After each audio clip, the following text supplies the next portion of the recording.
Welcome along to another episode of the Play On podcast. I'm David Simmons, and as always, I'm joined by my esteemed colleagues Stephen Commons and Anthony Brown. Thanks for coming on the show, guys.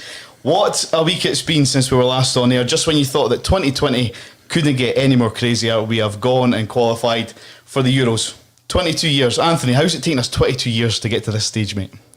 That could take us forever to answer that question, but it certainly feels good to have ended it. I mean, I think probably a lot of us were starting to feel we'd never get back to a major tournament. As I said last week, I used to be really passionate about the national team. I used to go and watch some away games as a fan. I remember being in Amsterdam and Oslo in sort of 2003, 2005. Used to go to all the home games. More recently, I've found it hard to sort of engage with the national team. I don't know why that is. It just seems like there's been a general apathy, and it's obviously not qualifying for a tournament hasn't helped in that regard, but certainly, as I said last week, in the lead up to the game, I could feel a vibe building among the country, and it was proven correct in what happened on Thursday night, because, I mean, I think the whole nation's been sort of smiling together almost since Thursday night. It's been a great sort of antidote, I suppose, to all the negativity of the year and everything that's been associated with the national team over the last 22 years. It feels like everybody's had a weight lifted off their shoulders, everybody's talking about it, the whole country's on a high. It's great. Yeah, it's brilliant. Everybody's buzzing. Every social media that you go on, whether it be Twitter or Facebook or wherever, Instagram, everybody's talking about it, and there's obviously a certain song that's getting retweeted, and it's just mental. That's 2020 summed up. Stephen, we're off to the Euros. It's like I say, it's been 22 years. On Monday the 14th of June, we will play Hampden. We'll play the Czech Republic there. On Friday the 18th, we're down at Wembley. We play the old enemy, England. On the Friday night, a 9 o'clock kickoff, which is a bit crazy. And on the Tuesday, we're back up the road, the 22nd at Hampden against Croatia. How important is it having two fixtures in our back garden at Hampden? I think there's a romantic part of me that thinks it would be so much better if it was just like a normal tournament and it was away in a country, and the Scotland fans would get to go and have like a 2-3 week holiday and get all the games in. But the way that the tournament's set up, it's actually potentially going to work out pretty well for Scotland, because obviously that's well documented, they've never, even when they have got to these major tournaments, they've never got beyond the group stage. So you look at that group, and out with England, obviously England's going to be a tough game, but again, anything can happen, but those other two games at Hampden, you potentially fancy your chances. Like Czech Republic, they've just recently beat the Czech Republic, home and away. Well, obviously there was different circumstances involved. Croatia are an aging team, so there is a good chance that Scotland could. I mean, I know we're potentially counting our chickens before they've hatched here, but they've got as good a chance as ever to kind of go and actually maybe do something in the tournament. So yeah, definitely. And like every week, we are fully interactive, guys. Please drop us a message, anything that we're talking about. Please comment on it. Anything you want us to talk about, please drop it on there. Hi to Fraser. Good choice of tap, Davey. There's a bit of a story behind that. So one of our fellow employees here at State of Mind, I said to him last week, I said, see if we qualify. If we qualify, I'll do next week's show in a kilt and a Scotland top, a See You Jimmy hat, and I'll have a big St Andrew's cross flag. So I've not got a kilt, but as you've all seen, I've got, for a long time, a head of hair and the St Andrew's cross. Hey, we're off to the Euros. Right, that's coming straight back off. So, I mean, I can safely say, having known you all these years, that's actually better than what your actual hair looked like. So, it's actually doing you a bit of a service, mate. Aye, cheers, mate. So, I mean, are we getting carried away, guys? I mean, we've qualified for the Euros. Or are we right to get carried away? Should we milk this for all it is, Anthony? Absolutely, yeah. I mean, it's been Scotland's holy grail to qualify for a tournament. I mean, yeah, if you're a country of England's calibre, for instance, you look and you qualify for every tournament, so it's not a big deal. But for Scotland, that's been all we've been looking to do over the last 2 decades, basically, and we've done it. I mean, obviously, you want to go to the tournament and make as good an impact as you can. And as Stephen said, I actually think they've got a decent chance of, I'm not saying they will get out of the group, but it's certainly not beyond possibilities. It could have been more formidable, certainly. I mean, you see these groups of deaths at all these tournaments, and I wouldn't call that a group of death from Scotland's perspective. It's a tough group. Scotland will probably be the outsiders of the four, but the two home games will certainly, could be a leveller in terms of the Czech Republic, certainly, and obviously Croatia would still, I would imagine, be favourites going into that game. Scotland at home to Croatia with a Hampden crowd behind them, assuming supporters are allowed in, you'd fancy them with it. If there's that same positivity that there has been over the past few weeks, and certainly over the past few days, the whole build-up to this tournament is going to be utterly incredible in terms of Scotland. It's going to be, I mean, again, you could say it could be to the detriment because there'll be so much pressure on the players, but it can't be any bigger than the pressure they faced on Thursday night. Yeah. So I think they've got I mean, you enjoy getting there, of course you do. You celebrate, you savour it, and I mean, the players have done that, and it showed in the fact that Steve Clarke left most of them out in yesterday's game. Presumably they had a pretty good time on Thursday. Well, we know they had a good time on Thursday night, and they were absolutely right to do so. Yeah, I mean, we've went through our fair share of national managers, Stephen. Is Steve Clarke now the man that's really going to kick us on? Yeah, I mean, you have to look at what's the evidence in front of you. I mean, before Steve Clarke got the job, he's one that you would have looked at, and he's kind of, what you see is what you get. He does exactly what it says on the tin. He's pragmatic. He's organised. He gets teams who, I mean, if you look at his record when he was the Kilmarnock manager, he took a club in Kilmarnock who were they were in absolute turmoil when he went in there. But like boardroom level, club level, the supporters had basically almost turned their back on the club and stuff. And with the help of a really good chairman, I think, in Billy Bowie, and the sort of support staff he brought in the management side of things, he made that Killie team into, like, as you say, not world beaters, but he got the best out of that group that he had. And he managed to bring in certain players in certain positions, people who hadn't been fancied at other places. Eamon Brophy couldn't get a game for Hamilton, came in, did a really good job for him at Killie. Stephen O'Donnell had been I think down south, he'd been like, he'd failed at Celtic, and came there, did a great job for him. So he kind of was used to working with what he had. So he was almost a perfect choice for a national team manager, in that he was going to come in there and not be able to just go to the market and pick and choose who he was going to have. He had a core group of guys. He could maybe try and pull in guys like Lyndon Dykes, but he was going to have to find a system that worked for the people who were available to him. And it maybe took him a wee while. He tried loads of different things, and then obviously there was a bit of a kind of backlash when he went to the back three and moved McTominay into that back three. A lot of people were sort of saying, oh, maybe he's pushed this a bit too far here, and we don't know if he might not last much longer. But he stuck with it. And I mean, that's not to say that they're going to go to the Euros and play that system and McTominay, but they've definitely found something there that works for what they have, because the last two performances for Scotland, like, as I've said last week, I'm not the biggest Scotland fan. I can't say that I've like forensically watched a lot, like every single game that they've played, but that's the best I've seen Scotland play for a long, long time.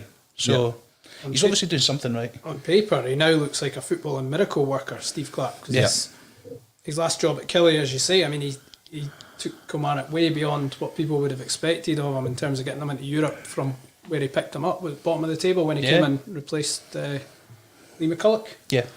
So I mean, what he did there was a miracle in itself. And then, I mean, I know Scotland ultimately to qualify, you could argue that they had a more straightforward path because they only had to win a relatively weak Nations League and then beat a Serbia team that were clearly a bit flaky on the night in the playoff, and obviously they beat Israel in penalties. So you could argue it wasn't a miracle in the sense of the games that they actually won, but just the fact he's ended this period of the wilderness years, if you like, for Scotland.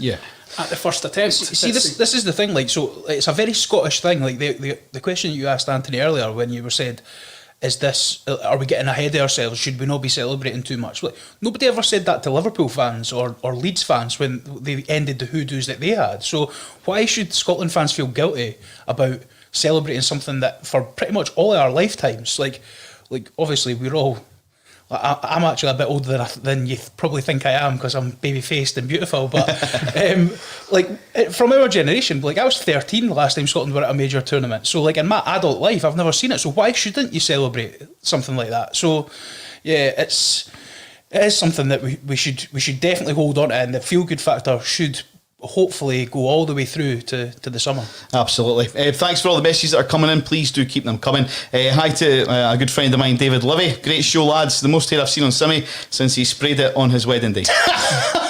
Fake news. Sorry, guys. Fake news.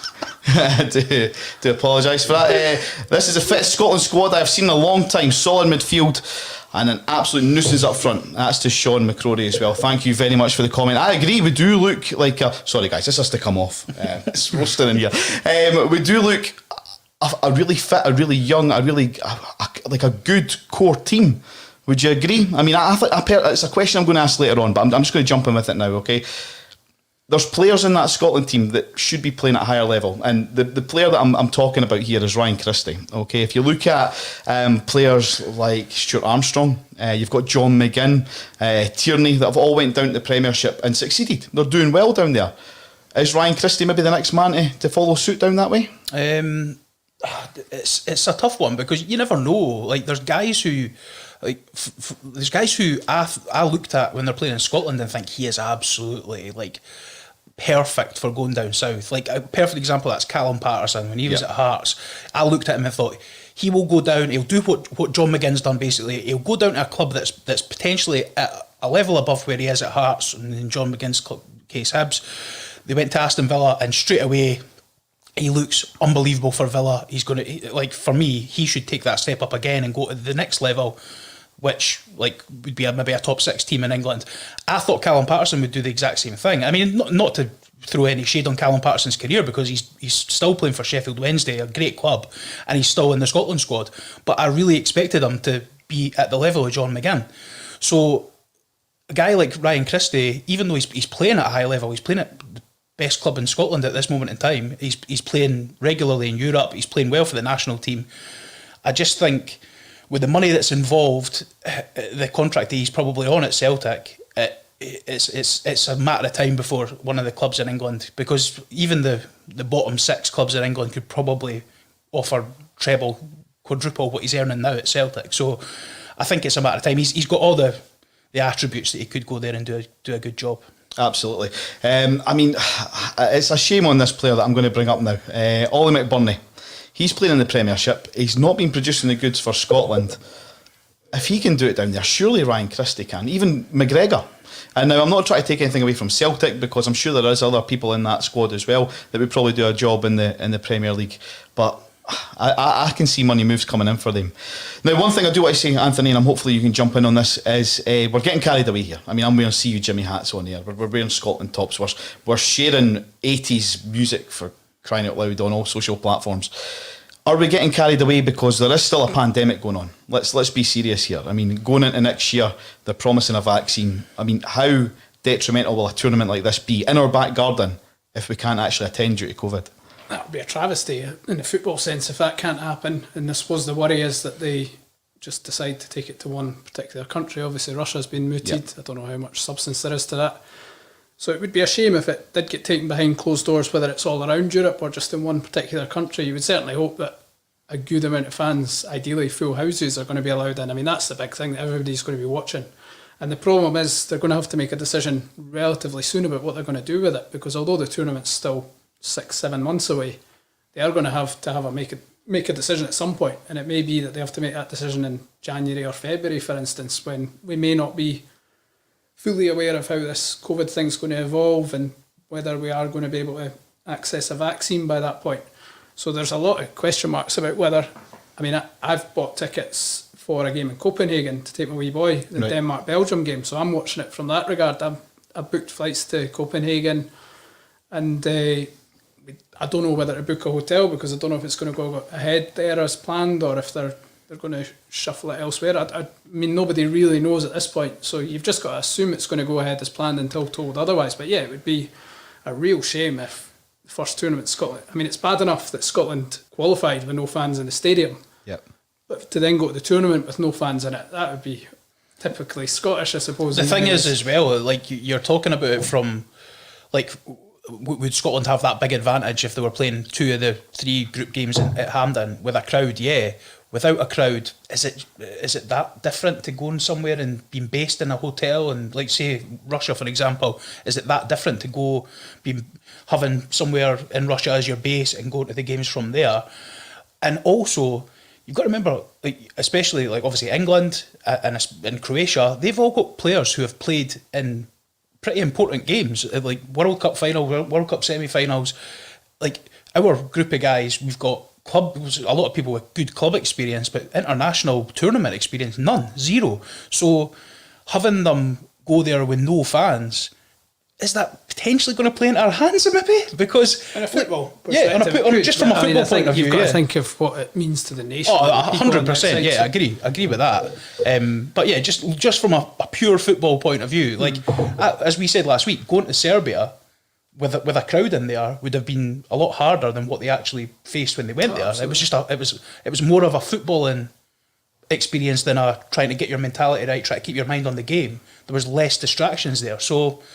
Maybe without a distraction, Scotland will be European champions. Like, who knows? The way Serbia came on strong after just before they got the equaliser and then in extra time, I think if they'd had a home support willing them on, they probably would have forced the door open. It would have been different, yeah. So I definitely think you could say having no fans there helped Scotland in that instance. But absolutely, and obviously, as you'll see on the screen just now, guys, AJSC Technology Videos agrees with what you said, Stephen. Maybe playing at Wembley with no crowd might actually help us. Yeah, it's one of these. Like, the thing is, if you balance it up though, like you look at that and go, would you give up having fans there to get Scotland out that group? Absolutely not. Like, not from my own personal point of view, but the people who I know that I'm close to who are massive Scotland fans, if you took the opportunity to actually go to a game or experience something like that away from them, like you need to try and do everything to get fans to these stadiums.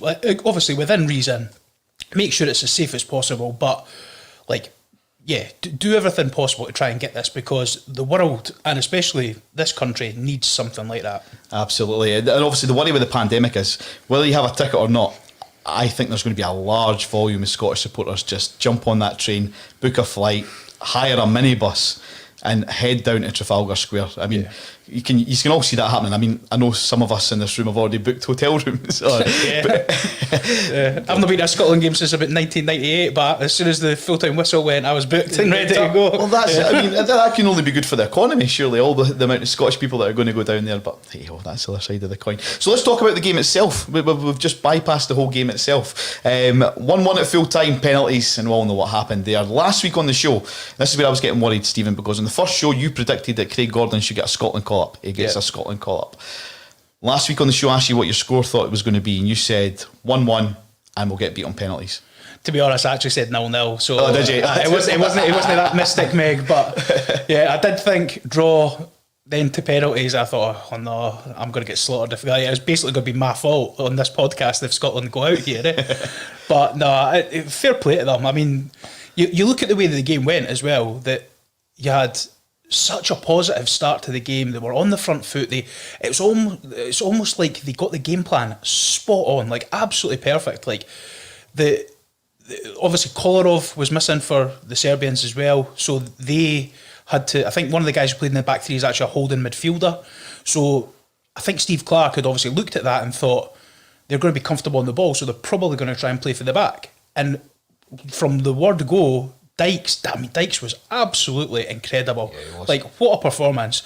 He battled with at least two centre halves at a time, and then you had press from McGinn, for Christie, you had the whole team were pressing as a group, and to have that standard of a performance, and then for a last second header to come in, it was just written in the stars. I thought, there was nothing more Scottish than this. Yeah, there was a real sense of negativity during the sort of extra time period. I mean, you could hear it even in the Ian Crocker's voice in Sky, and you just thought Scotland are just waiting to get eliminated here, because it just been like the life had been just knocked out of them, because they had, as you say, they'd played so well for 85 minutes and they looked in total control. They looked comfortable on the ball, really confident, really composed, playing with purpose. And Serbia looked really flat. I don't know if that was Scotland stifling them or if Serbia I don't know what happened there, but until Serbia got the goal, they didn't really look a threat. And then as soon as they got the goal, obviously the game completely flipped, went the other way. Serbia started chucking balls in the box and generally pressing, and you started to think Scotland and they had a few little half chances in extra time, didn't they, Serbia? And you're starting to think you're just counting the seconds still. Well, Marshall actually made a great save in extra time as well. Like, people forget that. Like, obviously everyone will talk about the penalty save, but the save he had from, I don't know what the boy's name was, but the drive at the edge of the box and he just got fingertips to it and tipped it around the post. I mean, that's a brilliant save at that moment in time, and really kept us in the game, because, as you say, the pressure was just building and building and building. And the strange thing was, I know that you obviously picked up on the McBurney stuff earlier on, and he's a bit kind of guy under fire, but like, they'd come onto that game. Steve Clarke had made those substitutions, and it'll be glossed over now, but if Scotland had lost that game, he would have been slaughtered, because he took off the three guys who had done everything that he'd asked them to do. And don't get me wrong, what I think a lot of people forget is to play that system and the high press that they did, the intensity that those guys were going to have to be working at, that like, he wasn't going to get any more out of John McGinn or Ryan Christie or Lyndon Dykes. They'd run the race. They'd run their race. Yeah, they'd run the race. So, but those other guys coming onto that game, they just looked like in the extra time, McBurney and Patterson, they looked more tired than anybody else, and they'd just come on. So it was just one of those ones where so the game had probably swung that much in Serbia's favour that, I mean, people look and say it was automatically substitutes. From a manager's perspective, he's putting fresh legs on to try and see out a victory. Yeah. And Patterson can run. We all know he can run. He can press. McBurney obviously is used to playing that position, although he's not done it for Scotland to a high standard. He's obviously done something in England. People rate him, and he does do a job at club level. Yeah. So he's put these boys on, probably thinking we're in so much control here, it doesn't matter who I put on. I mean, people argue that he should have put Griffiths on, but there's a lot of question marks about Griffiths' fitness and other things at the moment. So Steve Clarke's better equipped than us to decide whether it should be Lee Griffiths or Ollie McBurney that goes on the pitch. Mm-hmm. And obviously, losing the goal so soon, it suddenly changes the dynamic and the way everything's, and it puts pressure on. I think it was Gordon Strachan said it the other day. The likes of Patterson and McBurney are suddenly, it's not necessarily their fault, but they're in a Scotland team that's struggling to hold their own because the tide's turned through getting that goal. Goals change games. It's a cliche, it's basic, but it's true. Absolutely. Something else Gordon Strachan said, which AGSE Technology Videos is posted again. He thought Serbia didn't really know how to play against us, didn't expect our quality of pressing, and you talked on the high press that we did. Serbia also thought they could play through us, so they did massively underestimate us. Do you think that maybe played a part as well? Did they underestimate the sort of tactical awareness that we were going to bring into that game? It's tough to say. I mean, you said last week that you'd kind of done a little bit of research on Serbia's last few results and the people who they'd beat, and I think one of the viewers had said that their home record was really bad, and like, I don't really know enough about the Serbian national team to tell you if that's the way that they always play, but yeah, I just didn't see anything from them. Like Milinkovic-Savic, who is one of the highest profile midfielders in Europe, he's constantly linked with these people. He was just anonymous. It's like he was just playing in a pre-season friendly. Like, that's a high-profile game for them as well, because as much as they've been at World Cups and stuff, I don't think they've qualified for a Euros either since they were in Yugoslavia, I think. But it's so it's a big game for them, and I don't know whether they underestimated it or there's definitely something that wasn't quite right with them. I just think that they probably weren't expecting the tidal wave of energy and high press that they got. Yeah, I mean, you mentioned earlier, Stephen, the performance that Dykes put in.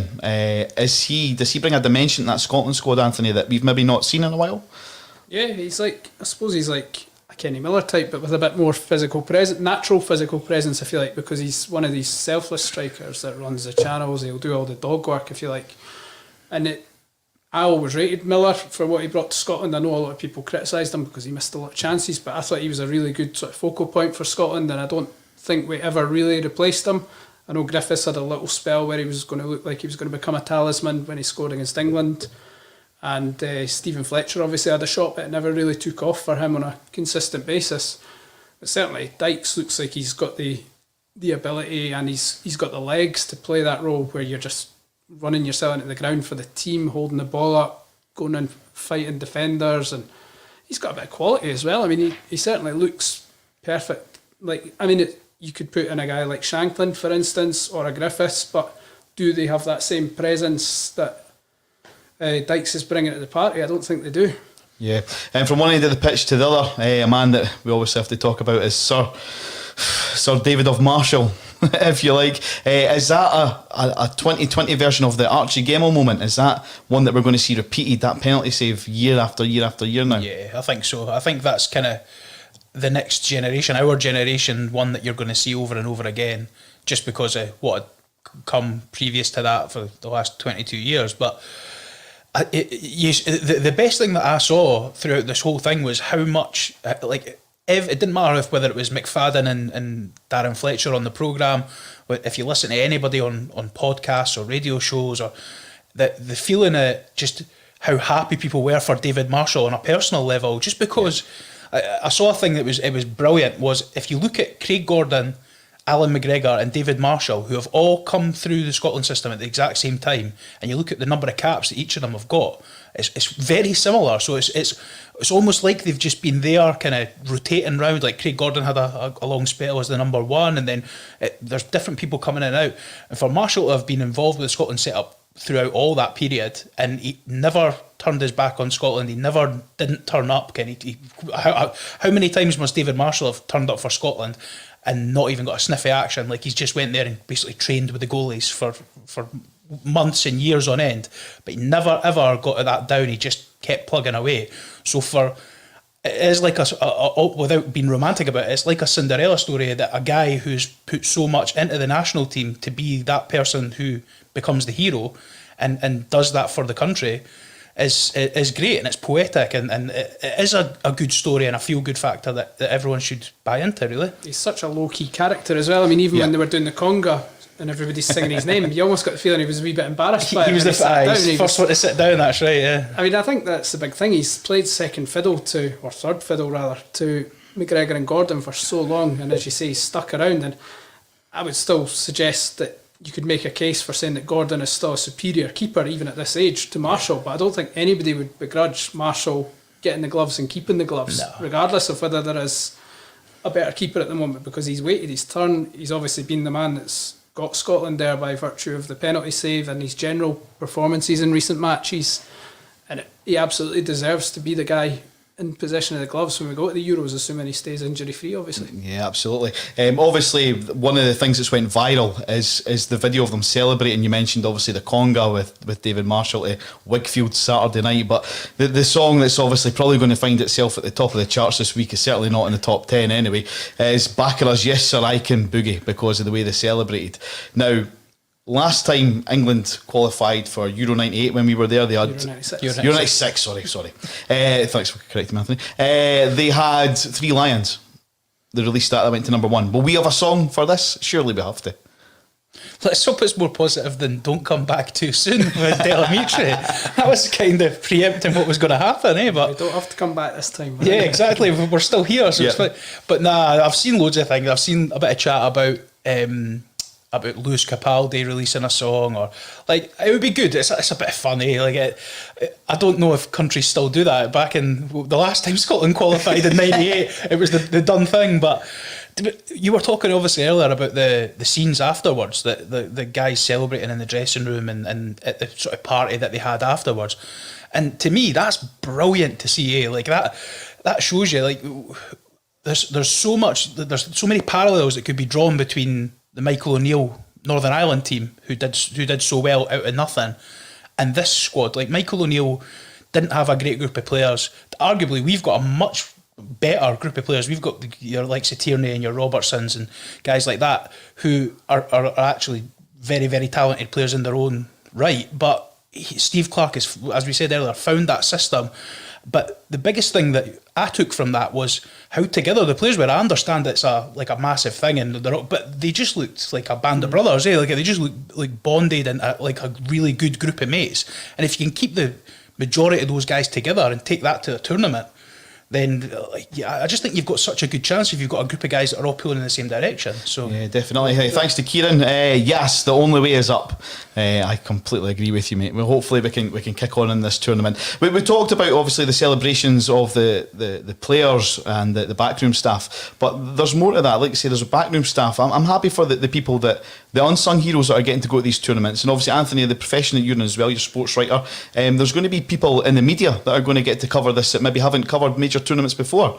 I mean, you've got to feel happy for the kind of people, yeah? Yeah, absolutely. I mean, when you cover a Scotland game, it's like, I know they say fans with laptops and all that, but it is Scotland games. You look around the press box and all the guys are standing singing the anthem and stuff, and you can sense that they are celebrating with the fans. I mean, obviously you've got to maintain a bit of professional decorum, but the press pack that go with Scotland home and away, you can tell everybody's just desperate for the national team to do well, and that's probably why when they fail there is a bit of a backlash that you could argue is a little bit over the top at times, just because people are so, including the press, are so desperate to get there. But there were only 3 newspaper journalists that made it to Serbia because I think the recommendation was don't travel. Yep. But obviously some papers. I think did you have to isolate before you actually? Yeah, there was a lot involved in terms of that. I don't know the specifics, but certainly it put a lot of other papers off travelling. So I think there was only the Daily Mail, the Times, and the Scottish Sun that were present in terms of newspaper journalists anyway, when ordinarily there would have been another 5 or 6 there at least, and all the Sunday papers as well. So I think the 3 guys that were there felt pretty privileged. I saw a photo of Stephen McGowan of the Daily Mail put it on his social media, and I thought fair play to them, because these guys are there. I know they're there in a professional capacity, but they're also there because they want the national team to do well, and it was great for those guys. I mean, I've got friends as well that were gutted they couldn't be there for the reasons I sort of outlined, so there is a feeling of disappointment for them, because ordinarily they would have been there, and it must have been hard for them watching at home on telly knowing they should have been there. I've covered the national team a few times myself, but not on a regular basis like a lot of the guys who are literally at every game. So Yep. yeah, it's great for, I mean, that's a journalist perspective, but it's great for everybody involved with the national team. And I think it's going back to what Stephen was saying, I think there's definitely parallels to be drawn with Northern Ireland, because that was one thing that stuck out for me. I think with the greatest respect, when you can get a team with Stephen O'Donnell and Declan Gallagher, excellent Scottish Premiership players, but they're not top level players. Let's be honest, on paper this is a relatively, I wouldn't say mediocre, but it's lacking in stardust, this Scotland squad. You could argue that McGinn and Robertson are the 2 sort of standout names, but even then McGinn probably isn't a top class player. He's not maybe in the same league as a Milinkovic-Savic, for instance. So Scotland they've clearly performed to more than the sum of their parts to beat this Serbia team, and I think obviously that's what every Scotsman was saying, why can't we do what Northern Ireland are doing? And because Northern Ireland had on paper, a really mediocre group. They had Johnny Evans, who was probably their standout player in terms of being a top level centre back, but beyond that it was, I mean, they even had some Scottish Premiership players that weren't even at the top of the Scottish Premiership. They had guys from the English Championship in there, and just guys, but they had a togetherness, and that's what got them. I mean, Aaron Hughes was still playing until well into his 30s. Yep. And I mean, no disrespect to any of these guys, or indeed to any of the Scotland players, but I think when you can get something that means you're able to perform at that level as a team, when you don't have the top level superstars that certain teams that you're up against do have, it can carry you a long way. I mean, I'm not saying Scotland are going to do a Greece, but they're the prime example of a team that don't have any stars but can still find a way to progress. And I mean, at the moment, there's no European nations really taking things by the scruff of the neck. There's no, I mean, Spain had that sort of period in 2008, 2010, 2012 where they were the dominant nation and you thought they're untouchable. France obviously had their period in the late 90s, early 90s, but you wouldn't look at Europe. I mean, I suppose Belgium and England are probably the 2 teams at the minute you would look at, but even then you wouldn't say England are absolutely untouchable. I mean, Scotland proved that a couple of years ago when they nearly beat them. Yep. And obviously Belgium are a different level, but I mean, if Scotland could get a bit of momentum, there's no reason why they can't scrape their way out the group stages. And if you get out the group stages, get a kind draw, get a penalty shootout, you never know where it can take you. The thing is, like with the same token as club football, the better you do in tournaments, it's like the coefficient, like the moving up that ranking, which Scotland have always been, in my time, have always been like 20 plus. If you, the further up the rankings you go, the easier the draws are that you get. So the same way that the Scottish coefficient, the better that the teams do in Europe, the easier it is the next year to do better in Europe.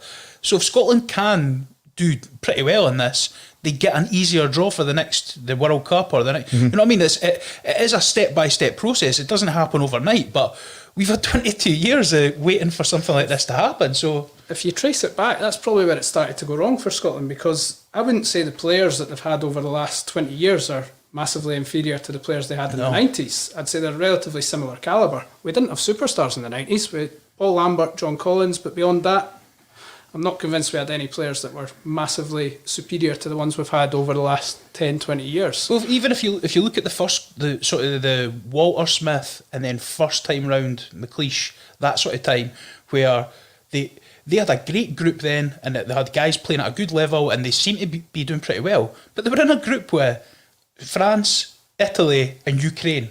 Like, how are you going to get out that group? That's the thing. We've ended up getting in difficult groups because of the coefficient. Yeah, or the in points. the 98 and the 90s, Scotland were generally top seeds in the group because there was less nations. Yeah. All the Eastern European nations hadn't emerged yet. So Scotland were very often top seeds in the group. And they relinquished that. It was either in 2000 or 2002 when they failed to qualify, I think, for Euro 2000, and they slipped down. And ever since then, it's got progressively harder. They became second seeds, and they'd get into a playoff and not make it, and then they dropped into the third seeds. But they've effectively become fourth seeds, so they're up against three superior teams. But this is the thing, but the Scotland fans, in the same way that a lot of Scottish football fans are the same way in thinking, is the Scottish fans still look at that Scottish national team and expect them to qualify. That's the bit. Whereas on paper, it's the same as like, and again, I'm not meaning this in an offensive way to any Aberdeen fans listening, but Aberdeen fans of a certain generation still look at their club and deep down hope that they were going to challenge the old firm, when in reality, that you look at the budgets, the history over the last 20 years, like Aberdeen are a good team in Scottish football terms, but they're never going to compete at that level. So to expect them to do that is ridiculous. But the Scottish national team, they never ever seem to have that understanding. Everyone expected them to qualify despite being fourth in the group. So you look at some of the results that Strachan potentially got with Scotland, maybe getting them to finish second or third in a group. That's actually above and beyond what you should do. Of course, they didn't overachieve, but they didn't underperform massively. 100%. I wouldn't say any of them have massively underachieved. I include Levine and Burley in that, because generally they finished where they were expected to finish. But there is naturally this expectation on Scotland, and that expectation is going to go through the roof regardless of what happens in the Euros, because they've made the tournament now. So whoever comes after Steve Clarke, it's going to have big sort of expectations to meet up to, if you like. Absolutely, guys. So as you can see scrolling across the screen, we asked the question, will there be a song for this tournament that we're going to in the Euros? Who would you have sing it? Who would sing the song? Who would you have? I mean, there was Badil and Skinner that done the English one. We've had Delimitri do, like you say, Don't Come Home Too Soon. Hi to Murphy Mick as well. This is glorious listening to Stephen praising the national team, so he's appreciating your positivity in the Scotland squad. I will give you the chance to counteract that and talk negatively of them in a minute. My motivational team talk before the England game would be comprised of Sir Alex Ferguson, Sir Andy Murray, Irvin Welsh, Frankie Boyle, and then the actor Brian Cox. That would be some team talk, wouldn't it? Thanks very much for the comments. Do keep them coming. Who would have sing the song? So, like I said, Stephen, now's your chance to maybe talk down Scotland, because after the euphoric performance on Thursday, we then went into the game yesterday against Slovakia and we got beat 1-0. Well, Murphy McKenzie is going to be delighted, because I'm not going to talk them down. I watched that game against Slovakia and I thought, again, Scotland were really good. They made 8 changes to the team. Like, again, as Anthony said, that a lot of that might be down to the fact that probably some boys were still in their bed, but it was 8 changes. It just shows you that in the same way, I think we talked a couple of weeks ago about what Gerrard's done at Rangers in terms of he's got a system and he now gets the players to buy into that system, and if one guy drops out, someone else comes in, one guy drops out, someone else comes in. And it looks like Scotland have potentially got that same sort of thing now. So they had Considine come in, they had Cooper come in, and I don't think Scotland, they didn't look like a team that had made 8 changes. They just looked like they'd continued on that sort of wave. And with a bit more quality in the final third, they could have potentially been 1 or 2 up before the goal came. I mean, the goal, again, was really unlucky. It took a deflection off Kenny McLean and kind of nestled in the bottom corner, but I didn't see anything. And again, I'm looking at it as not a partisan, Tartan Army guy. I'm looking at it purely as someone just watching a game of football. I was really impressed with them again. I thought they did really well. And if someone had said to to Steve Clarke and the Scotland players, you would be at the final game of this the league that they're in, Nations League, and you would have it in your own hands to still be top of that group, they would have accepted that any day of the week. So I don't think that anyone should be any sort of downtrodden on the Scotland performance or kind of what they've been doing over the last couple of games. The result wasn't great, but I think they were really good. Yeah, so you mentioned there was 8 changes. Anthony, we go and we play against Israel on Wednesday night. So there's a comment just come through, actually. We might actually make pot 2 for the World Cup draw if we beat Israel. Do you think that he will, when I say he, I mean Steve Clarke, do you think he'll resort back to the team that played against Serbia? Will he play strongest team on Wednesday night, do you think? I would imagine so, yeah. I mean, give or take 1 or 2 maybe, but I think he would probably revert. I mean, he'll want to change it because the guys played yesterday, so again, he'll want to change it up. He'll not want to annoy club managers by overplaying any of the players. So you might find that the 3 guys that started yesterday, who was it, McGinn? Who were the 3 that stayed on from Thursday? Tierney, McGinn and Christie. Yeah, you might find those 3 drop out because he won't want to annoy any club managers, I wouldn't have thought. But by the same token, there is obviously a lot riding on tomorrow if they can get the result and top the group. So I think it'll certainly be pretty close to the team we saw last Thursday in Serbia. Yeah, I mean, obviously, we're 45 minutes almost into the show, and all we've done is talk about Scotland. It is International Week, and I'm sure we'll talk about them next week as well. But there was some domestic games in Scotland over the weekend. Obviously, with it being the Betfred Cup, we had some games to point out. Raith beat Cowdenbeath 1-0. This is a game I want to talk to you about, Stephen, because you know my thoughts on this. I wasn't happy the way that the SFA handled the COVID situation. And a club I felt for was Kelty Hearts. Now, Kelty beat Brecon 2-0. Now, in all fairness, that could have well been a playoff game had COVID not interrupted. Did Brecon maybe feel a wee bit lucky to still be in that league? Yeah, my feelings on Brecon are pretty the same as yourself. I think that I do feel bad. Like, there's nothing to say that Kelty would have beaten Brora. I think they are quite a evenly matched 2 teams. I think they're both pretty good. But I think that result at the weekend, if someone had said to you a couple of years ago that you're going to have a tournament that you're going to invite the Lowland League or the kind of non-league teams into, and for them to go into a game against Brecon and nobody was surprised that Kelty beat them. I was surprised it was only 2-0. I just think that it shows you, like what we discussed, I think a couple of weeks ago now, that there are so many dinosaurs involved in Scottish football who are maybe in charge of teams in the lowland, the lower echelons of kind of League Two, who are quite happy to have their teams there.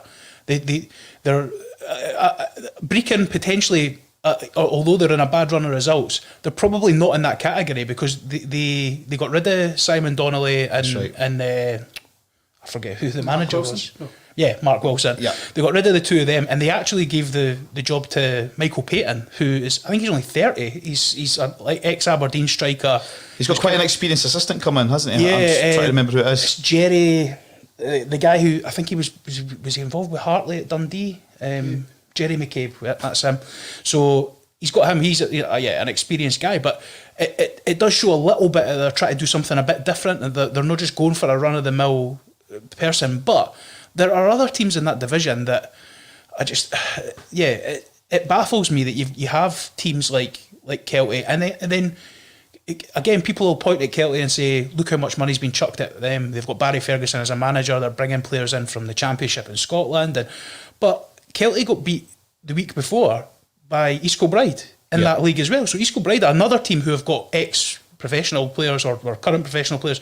Paul Payton, I think, plays for them. And they've brought in a few big names to their team as well. So there are teams in that lower divisions who have got ambitions and they want to go places. So as I said a couple of weeks ago, either compete with them or get out their way. Stop trying to use bureaucracy to kind of stop these guys progressing to where they potentially could be. No, I mean, I'm a big fan of the pyramid scheme, and I think obviously what happened during the COVID era, I mean, decisions had to be made, and I think it just maybe made a bit of a mockery of the whole, what the pyramid scheme stands for, obviously allowing these teams to progress up the ladder.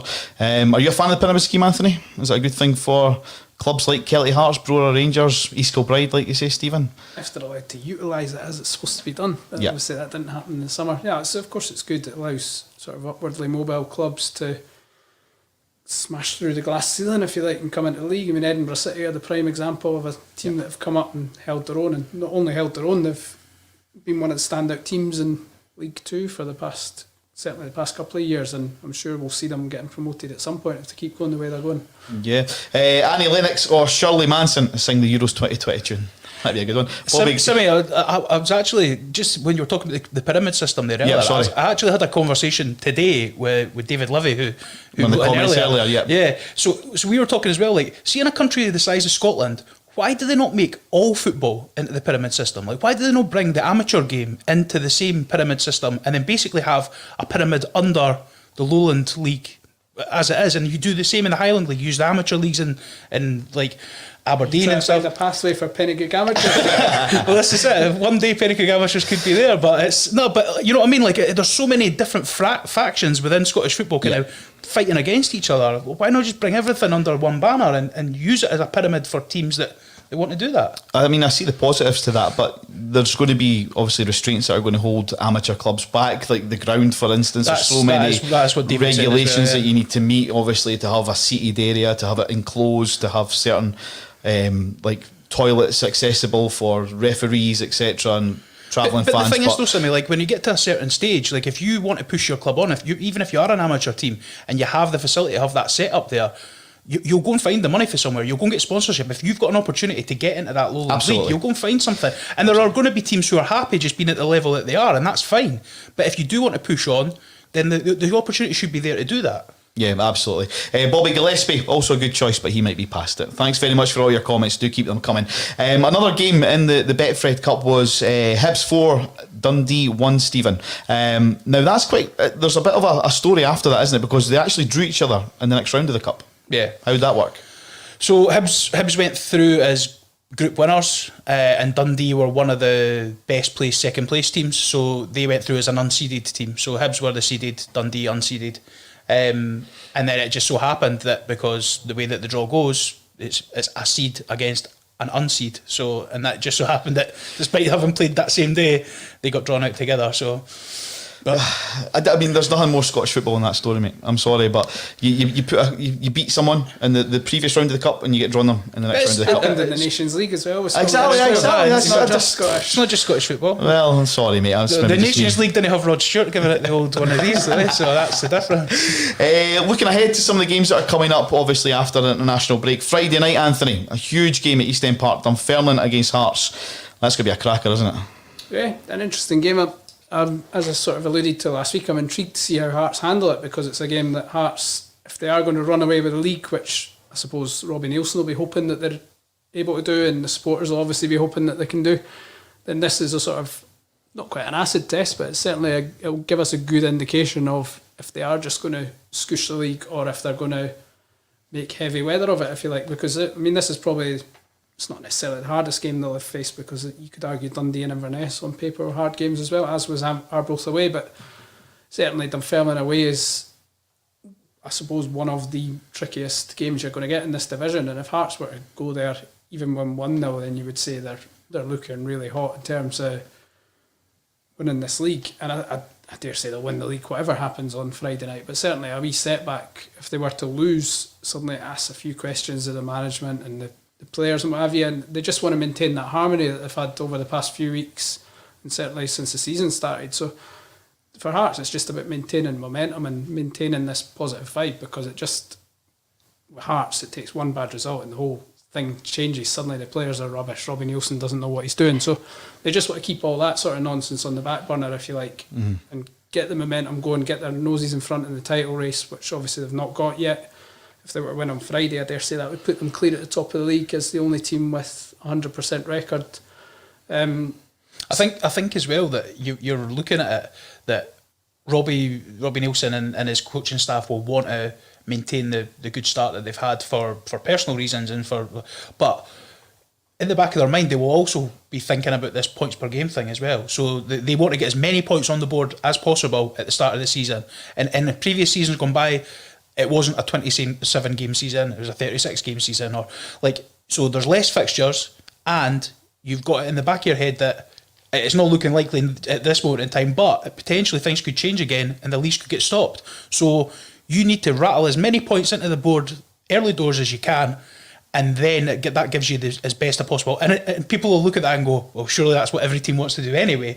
But I think in a season like this, it's even more important that the start that you make, you build on it, and you keep going and you keep going, and you don't take the foot off the gas at all. You go pedal to the metal for the entire time, and then whatever comes of that comes out. Yeah, absolutely. That's the thing. Hearts don't want to get in a situation where they're doing well enough, but other teams are top because they've played more games, because Hearts have been progressing in the cup competitions, and then you end up in a situation like when Partick are relegated because they're not top in terms of they've got games in hand, but they're not actually top of the league, and they end up missing out on promotion that way. So I mean, anything could happen in terms of how this season pans out. You'd hope it gets finished on basis of playing 27 full matches and the rightful winner goes up, but they have got to be mindful of getting a good lead and getting away so that there's no uncertainty going into the new year. Get the points on the board. Apparently there's a Glasgow band called Cherry Wave. They've released a Euro 2020 tune already. It's on YouTube, but because they're not a pop outfit, we don't really know about it. So that's comments coming in. Maybe we'll see more and more of these kind of tunes. DIVORCE by Billy Connolly for when we play England. It's an old classic. The most iconic one was, for me, it's not specifically attributed to Scotland obviously, but I like the Dario G one at France 98. Carnival de Paris. But it's amazing how like music you can relate to certain things, and as soon as I hear that song, you're right. That's all I think about. It's maybe not as high tempo, but it also reminds you of this. Yes, Anthony. What's that you have in your hand? I was just about to say that. It reminds me of that day at Hampden, where my good friend and colleague Anthony Brown has written a beautiful book. But no, it does. It takes you straight back to that day, because '98 they won the cup. That was obviously the song, and I think the guy who was in charge of the music at Hampden probably just happened to play it. It wasn't but for any Hearts fan or anyone who was involved in that day, that song will always bring back memories of such a wonderful time in Hearts' history, which has been documented beautifully by my good friend and colleague Anthony Brown. That wasn't planned, I promise. It was just an opportune moment. Other games happening this weekend, a couple of big ones. Hibs are at Easter Road. They'll be playing Celtic. Neil Lennon brings his team back to Easter Road. Is that going to be a straightforward one for Celtic, Anthony, do you think? Or will Hibs, Jack Ross, be looking to rebound after a couple of bad results, do you think? I can't see it being a straightforward one for Celtic. I mean, certainly they're capable of going there and winning 2 or 3-0, but in current form, you wouldn't necessarily expect that to happen. I think it'll be quite a close game. Obviously, Celtic's players will be coming back from international duty. How fresh, how sharp are they going to be? Hibs, generally, they've had a lot of questions asked about the way they tend to, well, I would say under Jack Ross, they've maybe not done as well against the stronger teams in the league, your Celtics and Rangers, as what they maybe did under Neil Lennon and Alan Stubbs. So there's definitely pressure on Hibs to try and pull it. I know they had the win yesterday, but if they were suddenly to go Aberdeen, they lost to Aberdeen, they lost to Hearts, and they lose to Celtic, then people are going to be saying Hibs are not equipped for big games, even though Celtic should win the game on paper. Yep. But I think we'll see a performance from Hibs, whether they're... I mean, they took points off Rangers earlier when they drew at Easter Road, am I right in saying? It was a draw, yeah. So, I mean, they're certainly capable on their day if they turn up and play as well as they can, and Celtic are not quite at it, and Hibs are definitely capable. The only thing is, though, like the last Celtic-Hibs game at Parkhead, I think that's the easiest game Celtic have had all season. Like, I don't even think Celtic had to get out of second gear. Like, Hibs did, the game plan was all wrong. And I really rate Jack Ross, and I think he's got a great squad there. And again, I've said this a couple of weeks ago, I fear that they're going to potentially get into that no man's land. They're not going to drop any further down than fourth, but they're not going to get anywhere close to Aberdeen. And it could get to January or February and you're looking at cup competitions only, and a bad result, you're only one game away from a bad result in the cup, and good night Vienna, your season's over. So Hibs are a good team, but you say they've got a great squad. I'm not convinced this is a vintage Hibs squad. I know they've had a great start, or a good start to the season, but I think they're probably... Defensively, I quite like the look of them. McGinn, good, steady, solid right back. They've got a good goalkeeper, Marciano, and I think across the back they're pretty sound. Maybe left back, you've got Stevenson, who's getting on a little bit, and Doig, who he's obviously still young. He looks a good prospect, but he's obviously still got a bit to go yet before you would say he's at a level where you could... The thing is, though, look at what they've invested. Like, you compare that to other teams. Every other team have been slicing their budget and then tightening the belt. Hibs have gone and spent money on players. You know what I mean? Like, they've got guys. I'm comparing them to a team that's going to push for third. I would still say Hibs have had better squads over the years. 100% agree with that. But I'm just saying, in terms of what's around them, you look at teams like Motherwell and stuff. Like, Motherwell probably managed to just about hold on to their budget.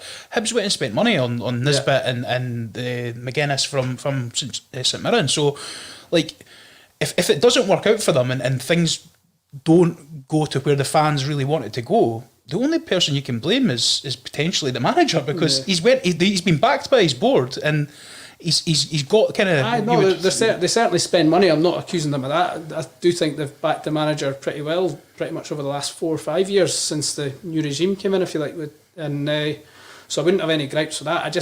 I don't look at Hibs and say they're a formidable team. They're a team for anybody out with anybody in the league. I mean, Boyle, if he's on his day, can kill any team in Scotland. I think a lot of Hibs fans will disagree, but I think the Scott Allan situation is obviously a massive blow for them. I think even last season, he was getting a lot of criticism for not playing at full pelt, and I think now, obviously, there's underlying issues, if you like. But he, even on a bad day, was still capable of creating you 2 goals a game. He was he gives you something that no one else in that. I mean, Newell's a good player, but Scott Allan's a maverick, though. He's a maverick. He's one of these guys that if you've got, like, I think if you'd had Gogic playing with Scott Allan, they would have such a good balance in that midfield. Or even a third midfielder in there with them. But I just think if they'd had somebody kind of doing the dirty work and just saying to Scott Allan, you just go and express yourself, you go and get the ball and do what you do, then you're going to see the best of what he is, because he's not a worker, he's not a grafter. He is the team the X factor, though. Yes, when he's not in the team, you're reliant on Malin can do it now and again. Newell, as I said, is a very good playmaker, but he's a bit deeper. I think he's at his best playing deep. Allen gives you something going forward. You've got Boyle, when he's on it, is unstoppable, one of the best players in the country for me. Doidge is a goal scorer. For me, he obviously does a job for the team, but he's not a sort of sparky player, if you like. You're relying on this bit. This is the thing, you're relying on service for a guy like Doidge. Like he's going to need Boyle to be on form, and whoever's playing on the other side, and like you need creative midfielders to kind of create chances for him. He's not, as you say, he's not. Even Canberra used to at points just create things out of nothing and for himself. He was an I don't think Doidge is like that. Doidge has got a good goal in him, but he's not going to just. He's not the sort of guy who's routinely. But the thing, like, I understand exactly what you're saying, and I agree with you with what you're saying. That it's not a Hibs team on paper that you would think, oh, these guys are going to be world beaters, but they are on paper, and in reality, the fourth best team in the country. So, looking at it on paper, I expected Hearts to not necessarily beat Hibs, but I expected them to give them a game, which for the 4th team in Scotland, you would expect them to be the championship favourites. Yeah, I just think Hearts and Hibs very similar. You could argue that Hearts have got even more sort of players of pedigree, if you like. But I mean, the Hibs should, all being well. Again, I like Jack Ross as well. I think he's a good manager, but I think they need to eke out a wee bit more in terms of results against the stronger teams if they really want to push Aberdeen. But I think they're going to. I mean, Aberdeen are not a vintage side either, but they've just got that. They've got that know-how to finish third, and I don't know if Hibs have quite got that yet. Hibs seem to go on runs and then just drop off. And I mean, I know even Aberdeen do that as well, but I just think Aberdeen have got that wee bit more about them in terms of if it came down to a straight fight between those 2 teams for third, which I would imagine it probably will. Yeah, now we'll talk quite a bit about Hibs there. Thanks to Kieran for the message. He's a Celtic fan, and we've been talking about music quite a bit as well on the show today. Sunshine on Leith is a great tune for football, and we talked about obviously how you hear a certain tune and it reminds you of a certain day, maybe like for Carnival de Paris, the Hearts Cup win in '98. That, for any Hibs fans, Sunshine on Leith must take them back to Hampden. I watched actually a video, I was just flicking through social media, and when Alan Stubbs goes up to collect his medal, the announcer at Hampden Park starts Sunshine on Leith. Every Hibs fan, whether you're a Hibs supporter or not, with their scarf up in the air singing that song, it's magical, Anthony. And were you there that day when... I was. I still, like, it's one of the most incredible scenes, possibly the most incredible scene I've ever seen in a match I've been at. Like, I mean, you're talking about the song. I just can't stop thinking. I spoke about this with you before when we did an interview a few months ago. The fans on the pitch at the end, that for me was the big thing from Hibs winning the cup. I loved that. I know they got pilloried in the media and what have you, and I can understand why, because obviously it was a safety risk and what have you. But looking back now, it was magical. Like all these fans invading the National Stadium pitch. It was just an incredible sort of. It's what that final will always be synonymous with, the chaos at the end. But I know Hibs got slaughtered for it, but for me, Hibs are right to sort of brag about the exuberance and all that. I thought it was a fantastic scene. And Sunshine on Leith just capped it all off. When you see that rendition at the end, For the record, I thought it was absolutely terrible what those fans did, and I think the song is a disgrace. Don't condone it in any way. None of us do. Get your maroon glasses off, Steve. Another big game this weekend on Sunday, we'll touch on this very quickly because I'm aware of the time, is Rangers Aberdeen at Ibrox. Are Aberdeen going to be the only club that can maybe, out with Celtic, maybe stop Rangers from running away with it? Stephen, what do you think? Yeah, I think so. I think Aberdeen have got a good chance. I mean, Derek McInnes, a great manager.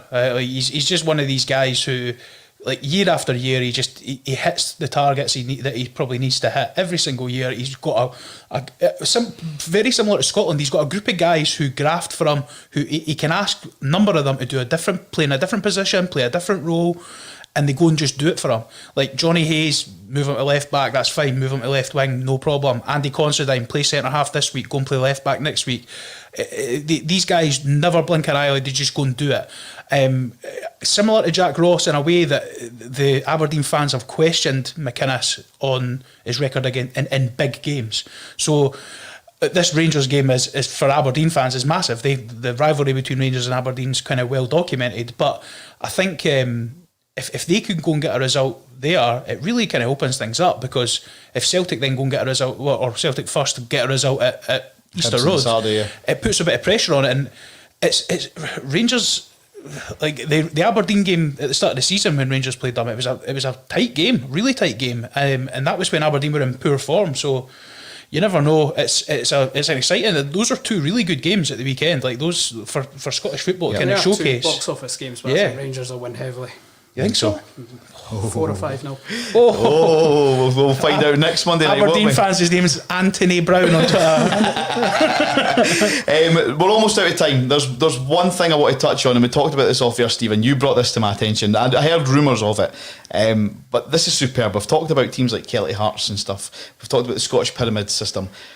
Down south, Hollywood comes to Wrexham. Tell us about this. This is class. Yeah, so Wrexham have been bought over by Ryan Reynolds, who's Deadpool, like the Hollywood actor. I mean, this is a Hollywood A-lister. I mean, there was rumours of it, and I thought, it's just a throwaway story, but it's actually went through, is it? Yes, it's done. I think it's been ratified. It's just waiting for FA to kind of clear it as the good and proper test, or whatever they call it. But so Deadpool guy and Rob McElhenney, who I think is another American actor who is in some sitcom, who I think between them they've got about $250 million like valuation between the two of them. So they've bought that club, but the club was owned by the fans, so like they were a fan owned kind of group, and so they had to go to the fans and basically put it to them and say, can we please buy your club? But the fans voted, 98% I think of them voted to sell it on to these guys. So, but I think the plan is, they're doing it just because I think the two of them are big sports guys, they're into football, and they wanted to just have something as a bit of a toy. But they're also doing a Netflix documentary along with it. So they're going to obviously create content out of that, try and obviously increase the profile of a club like Wrexham. And I mean, it can only be good for football to kind of, like, you're hoping these aren't just like some faceless sheiks that are going to turn up and like run the club into the ground, or Lithuanian businessmen that are going to do similar. These are you would hope reputable guys who've got who's got maybe a bit of skin in the game. But yeah, I mean, seeing the old, the boy bootlegger, it's always on social media. He's a big Wrexham fan, so seeing him and Ryan Reynolds rubbing shoulders will be quite entertaining. I'm sure the documentary, is that the Hearts one will be on tonight, is it? Yeah, yes, it's on tonight. Second episode's on tonight at 9:00. No, that's a great story coming out of Wrexham. I'm sure the supporters will marvel in that news. Oh, Sammy. Sorry, guys. Anyway, that wraps up another show. Thanks for everybody that's tuned in. Thanks for all the comments. Thanks to Anthony. Thanks to Stephen. We'll see you same time next week, 7:00 for the Play On podcast. Enjoy your week.